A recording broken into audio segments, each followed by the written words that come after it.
Olá, pessoal! Hoje nós vamos falar sobre o que a CLT diz sobre a saúde e a segurança.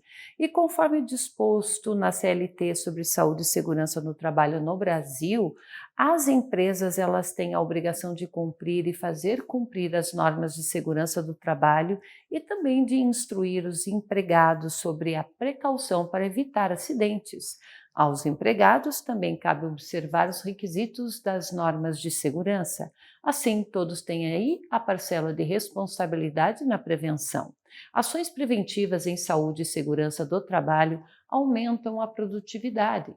Caso as medidas de eliminação ou mitigação de riscos ocupacionais de agentes insalubres, químicos, físicos, biológicos ou até de agentes periculosos, por exemplo, não sejam suficientes para adequar o ambiente aos níveis de segurança previstos na legislação.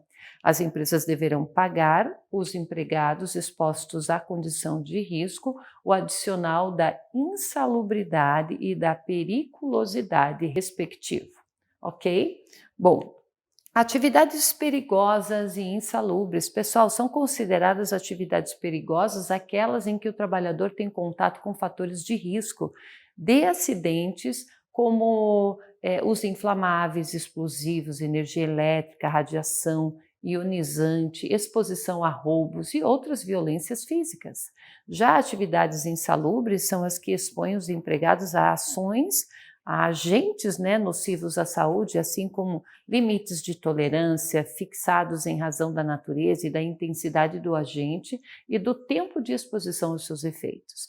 Entre eles, pode-se citar o ruído, calor, o frio, a umidade, radiações ionizantes e não ionizantes, agentes químicos e também agentes biológicos.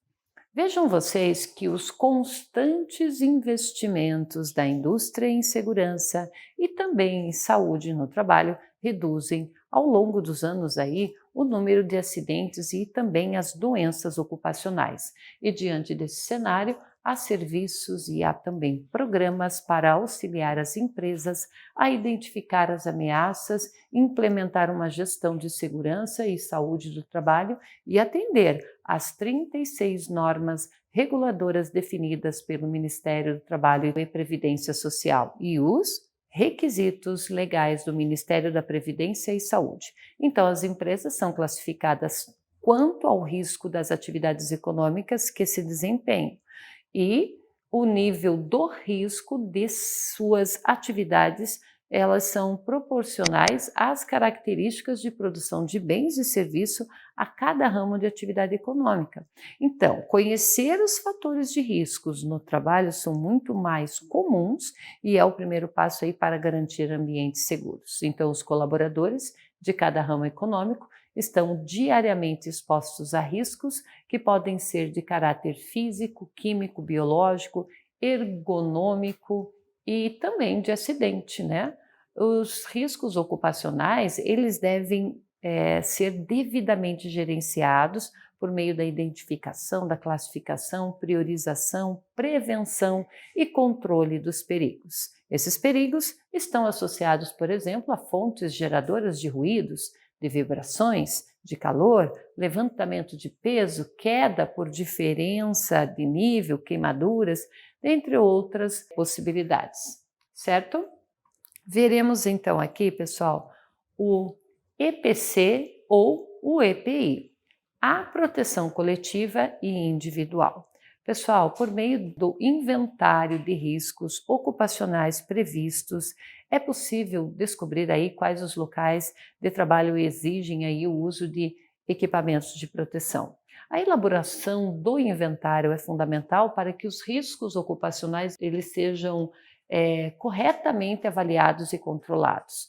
Os equipamentos de segurança são itens indispensáveis e devem ser usados corretamente pelo trabalhador, com a devida orientação da empresa para prevenir doenças e acidentes no local de trabalho.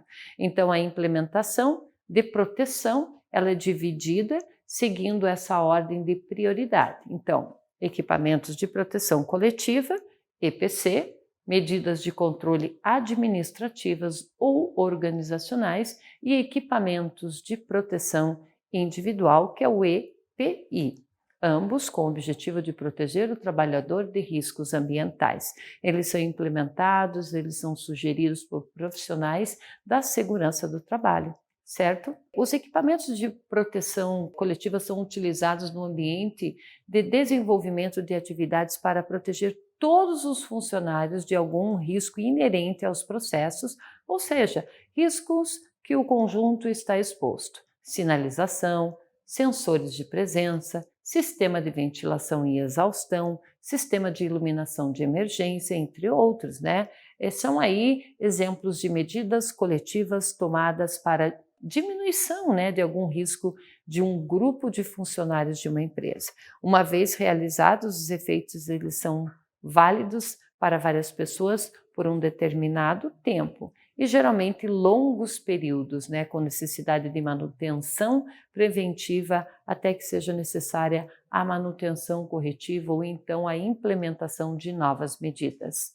E esses equipamentos de proteção individuais, eles já são utensílios disponibilizados individualmente para cada funcionário da empresa. Então, o colaborador passa por uma capacitação, fica responsável pelo correto uso, higienização, manutenção e até solicitações de troca ou reparos de equipamento.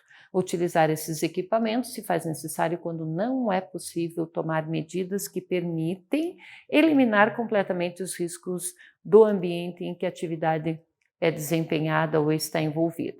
Então, alguns exemplos são o capacete de segurança, o protetor auricular, coletes, luvas de segurança, tem também braçadeiras e calçados de segurança.